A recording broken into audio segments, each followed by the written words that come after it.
السلام علیکم ورحمۃ اللہ وبرکاتہ۔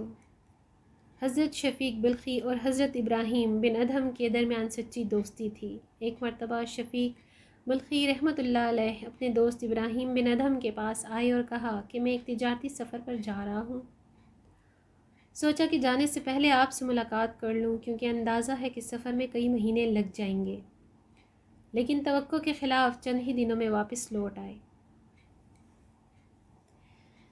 اور جب حضرت ابراہیم بن ادہم نے انہیں مسجد میں دیکھا تو حیرت سے پوچھ بیٹھے، کیوں شفیق اتنے جلدی لوٹ آئے؟ حضرت شفیق بلخی رحمۃ اللہ علیہ نے جواب دیا، حضرت میں کیا عرض کروں، راستے میں ایک حیرت انگیز منظر دیکھا اور الٹے پاؤں ہی گھر لوٹ آیا۔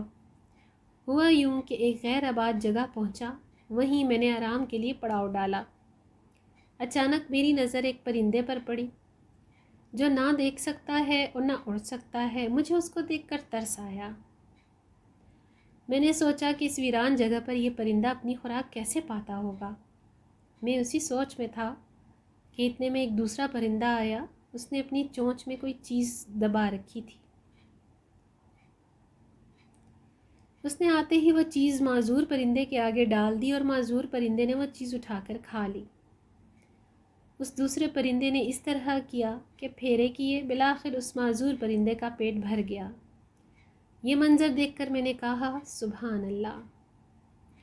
جب اللہ تعالیٰ اس ویران اور سنسان جگہ پر ایک پرندے کا رزق اس کے پاس پہنچا سکتا ہے تو مجھ کو رزق کے لیے شہر در شہر پھرنے کی کیا ضرورت ہے؟ چنانچہ میں نے آگے جانے کا ارادہ ترک کر دیا اور وہیں سے واپس چلا آیا۔ یہ سن کر حضرت ابراہیم بن ادہم نے کہا، شفیق تمہارے اس طرح سوچنے سے مجھے سخت مایوسی ہوئی۔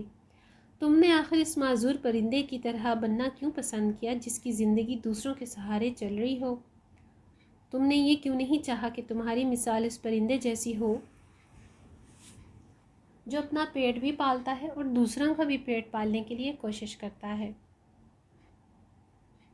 حضرت شفیق بلخی رحمۃ اللہ علیہ نے یہ سنا تو بے اختیار اپنی جگہ سے اٹھے اور حضرت ابراہیم بن ادہم کے ہاتھ کو چوم لیا اور کہا، ابو اسحاق، یہ حضرت ابراہیم بن ادہم کی کنیت ہے۔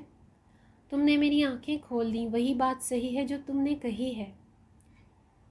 اس واقعے سے ہمیں دو نصیحتیں معلوم ہوئیں، ایک یہ کہ زندگی میں ہم دوسروں کے لیے کبھی بوجھ نہ بنیں، اور دوسری یہ کہ ہم ہمیشہ دوسروں کے کام آئیں، پاکیزہ اور حلال روزی کما کر دوسروں کے لیے سہارا بنیں۔